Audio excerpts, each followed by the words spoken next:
I should have known something was off when my cousin Madison texted me, "Don't forget to bring wine and your share of the groceries." A smiley face at the end of a sentence from a woman who once told me my outfit looked brave at a funeral. Red flag. I stared at my cracked phone screen. The grocery list was ridiculous. 4 turkeys, 3 bottles of Merlot, a vegan roast for Aunt Trisha, and something called artisan cranberry gastrique. Sure, let me just break open my piggy bank. Truth is, I was broke. Not fun broke, not cute broke, not even ramen-noodles-for-dinner broke. I was writing my novel in a coffee shop and living in my friend's basement broke. I'd quit my job as a copy editor 8 months ago to focus on writing full-time. My novel, something I poured my entire soul into, had been rejected by every agent in the country. Twice.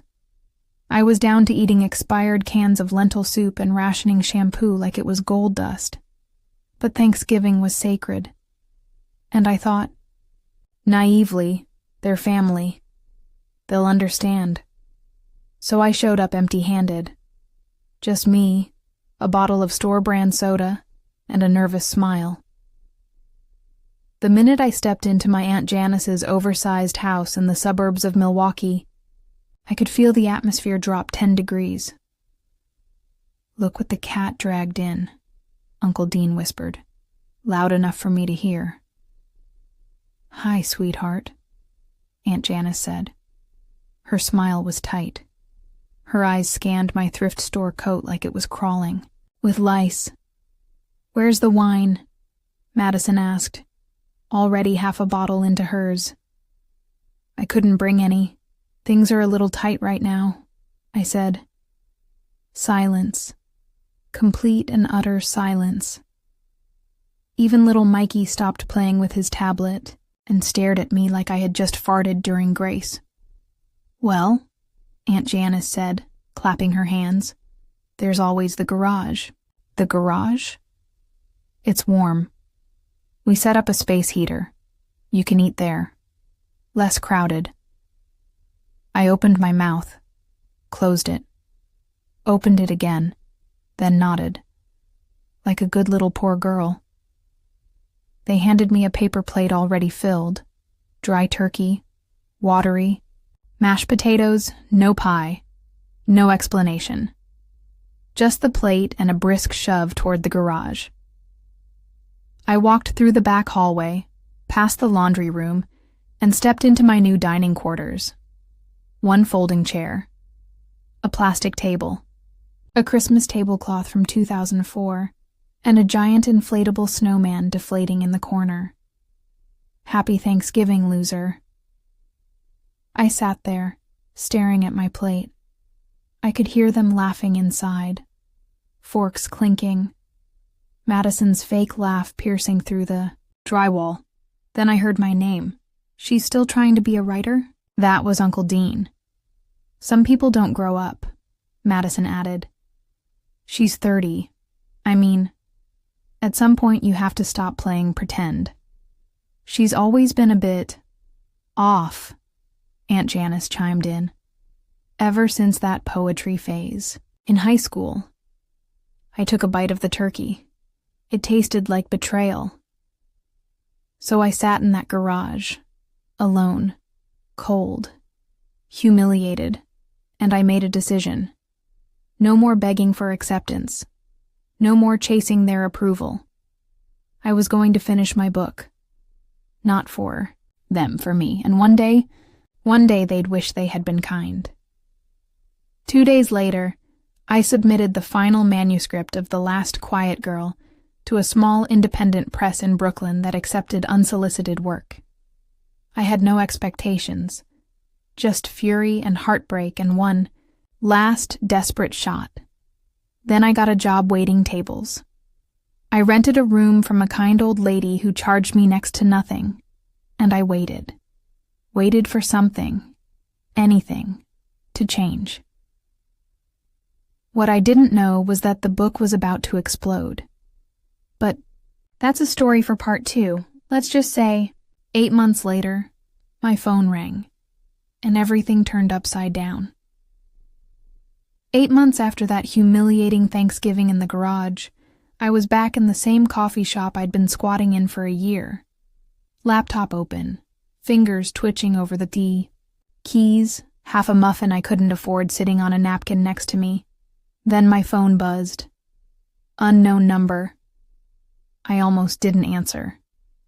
But something, maybe the ghost of Aunt Janice's watery mashed potatoes, told me to pick up.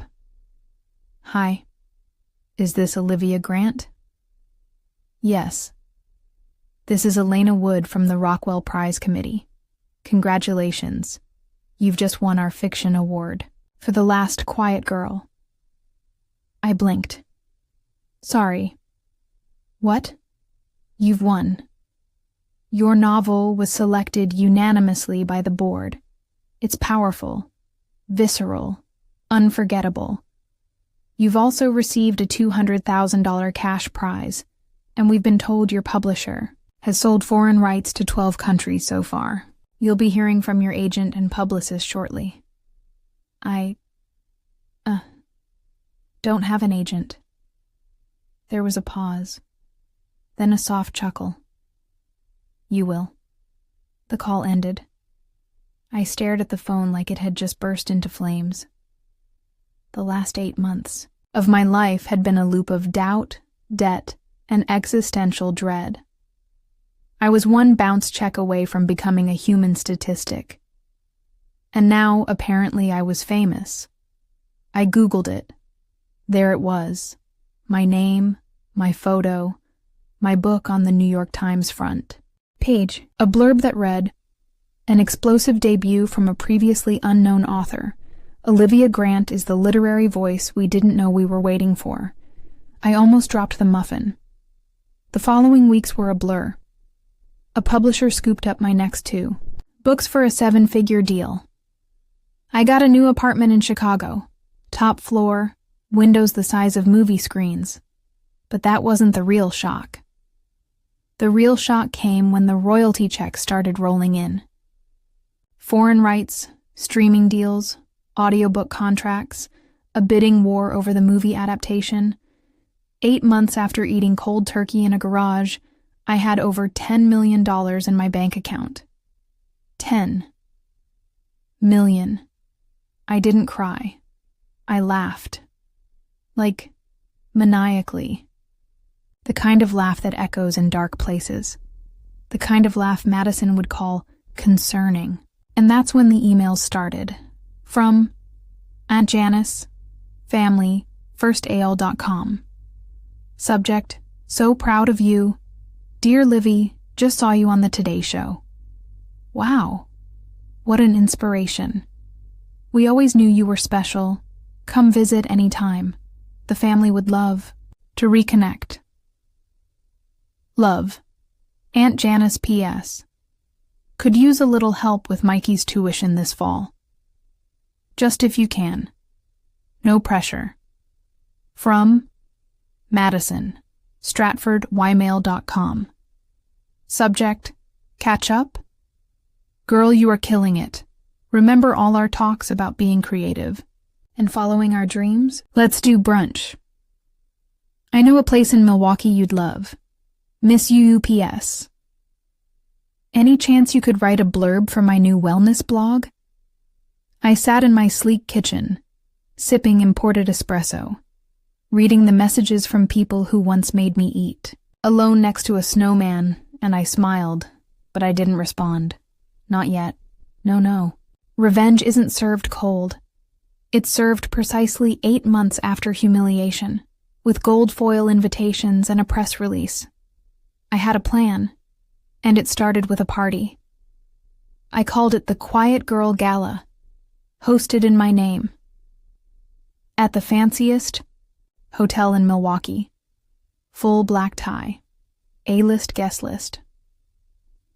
Friends and family priority seating, and I made sure the invitations to my dear relatives went out by hand. Signed, with a little note. I'll never forget where I came from. The local paper did a full feature. Small-town girl turned literary icon returns for exclusive event. Aunt Janice RSVP'd within 2 hours. So did Madison. Uncle Dean called my new publicist to ask if there'd be celebrity chefs. Of course, I said yes. I booked Wolfgang freaking Puck. Then I rented a string quartet, a chocolate fountain taller than Mikey, and gave every guest a signed, gold-edged copy of The Last Quiet Girl. All except one table. The family table. They got paperbacks, no signature, no gold edge, and their table was next to the bathroom. Oops.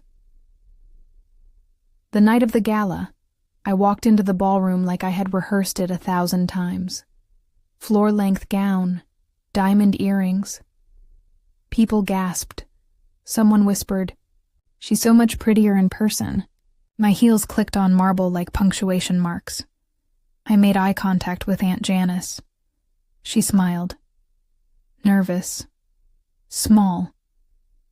"Olivia, sweetheart, we're so proud of..." I raised one finger. Not rudely, just to pause. "Excuse me," I said. "I'm on my way to the press table." I left her mid-sentence. The look on her face? Worth 10 million. I gave a short speech. Thanked my publisher. Thanked the press. Thanked the people who believed in me. Then I paused. Looked directly at the family table. And I want to thank the people who didn't believe in me. A beat. Because rejection fuels fire. Isolation breeds imagination. And sometimes, when you eat Thanksgiving dinner in a garage, it gives you just the right amount of bitterness to write a bestseller. The crowd laughed. Cheered. Had no idea. But my family? They knew. Oh, they knew. Madison's mouth hung open. Aunt Janice blinked like she'd been slapped. Uncle Dean looked like he needed a drink. Later that night, Madison cornered me near the bar. Wow. That speech was really something. I sipped champagne. You think so? You were always so dramatic. But hey, good for you. She smiled. That smile. It must be nice, you know, to finally be taken care of. I tilted my head. Taken care of? You know, money, success. It's a good thing. You needed it. I put my glass down. Actually, Madison, I didn't need success. I needed decency. And maybe some gravy. She didn't laugh. So I leaned closer. You didn't believe in me. None of you did. And now, I don't need any of you. She blinked. That's not true. Oh, it is. But don't worry. I smiled. I'll send you a fruit basket next Thanksgiving. You can eat it in the garage. I walked away. The orchestra played. Cameras flashed. And I danced. With peace. With rage. With poetry in my chest. Revenge isn't always about shouting. Sometimes it's just showing up. Dressed like money. And watching the people who made you feel small realize they don't even have your phone number anymore. The morning after the Quiet Girl Gala, I woke up in 1/200 thread count sheets with 0 hangover and $10 million in my account. You'd think I'd be satisfied. But no. See, I grew up in a family that believed struggle builds character. As long as it's someone else doing the struggling. They preached kindness, but practiced condescension, and when I hit rock bottom, they didn't just step over me. They handed me a folding chair in the garage and told me to be grateful. So no, I wasn't done. Because the best revenge is the kind you copyright. That's when the idea hit me. A new book. One final draft. But this time, it wouldn't be fiction. I would write the truth. Every brutal, humiliating, passive-aggressive truth, disguised just enough for legal safety, but with enough venom that anyone from my family reading it would know, without a shadow of a doubt, they were being exposed. The title? Table for None. Tagline? A memoir of family, failure, and finding. Freedom in the garage. I wrote it in 3 months. The words poured out of me like fire through a cracked pipe. I detailed Thanksgiving, the exile, the whispers behind the walls, the laughs I heard through the vents, the fact that not a single soul checked on me while I ate a plastic tray of canned corn next to a broken snowblower. But I didn't stop there. I wrote about the years leading up to that night, the family loan I gave Aunt Janice that never got paid back, the time Madison borrowed my rent money to buy plane tickets for Coachella, the countless gaslighting Sunday dinners where I was always too sensitive, too weird, too much, and I wrote about what came after, how the silence became my muse, how the bitterness became ink, how success tasted sweeter because it was seasoned with betrayal. The book launched with zero announcement, no press, no appearances, just a simple post on my website that said, for anyone who ever asked me, why can't you just be normal? Within a week, it hit #1 on every list. That mattered. Within 2 weeks, it hit #1 on every list that didn't matter. The cover went viral. A photo of a single folding chair sitting in a cold, empty garage with a slice of dry turkey on a paper plate. Stark, haunting, iconic. And then came the interviews. This time, I talked. I didn't name names, but I didn't have to. You don't need to say Aunt Janice when the entire country knows who the bitter matriarch of Table for None is. And I didn't say Madison, but readers knew exactly which character had bleached blonde ambition and a smoothie business that never made money. My inbox exploded. From Aunt Janice, familyfirstale.com, subject, "We need to talk, Olivia. Your book is extremely hurtful. I understand artistic expression, but this feels like a betrayal. Family is supposed to protect each other. You've humiliated us. We're considering legal action unless you issue a clarification. Janice from madison.stratfordimail.com." Subject, "You went too far seriously? A wellness scammer? A thief? You made me look like a monster." People from college are messaging me. My ex texted me and laughed. "You think this is funny? You just burned every bridge you ever had." Yes. I thought it was funny. I laughed in a 5-star hotel suite while sipping an oat milk latte and watching a YouTube video titled Top 10 Savage Lines from Table for None. A 3 was the one where I said, "Some people offer you casseroles when you're struggling. Others offer you silence and a folding chair." That line went viral. People were getting it tattooed. Actual tattoos. I was a cultural moment. And my family was a cultural punchline. Then came the real cherry on top. Netflix called. They wanted to option Table for None for a limited series. 6 episodes. Dark comedy. Prestige drama. Think The Bear meets Fleabag, but with more dysfunction and less hope. They offered me $5 million for the rights. I said yes before they finished the sentence. And guess who showed up to the Netflix launch party at the 4 Seasons? Aunt Janice. Wearing a borrowed Chanel blazer, smiling like the Joker in church. I saw her talking to one of the producers, probably pitching herself as a consultant for the series. I waited until she got to me. "Olivia," she said, "we need to move past all this." "Past what?" I asked. "The book. The Dramatization. We're family. Blood is thicker than lawsuits. I blinked. Janice, you spent 30 years pretending I didn't exist unless you needed something. That's not fair. No, it's not. And yet, here we are. Her smile slipped. I just think you could have handled this more privately. You mean quietly? She didn't answer. I leaned in. You want quiet? You shouldn't have locked me in the garage. Then I turned to the producer next to me. By the way, this is the woman who inspired the Thanksgiving exile. Make sure the actress playing her has dead eyes and a superiority complex. He laughed. She turned pale.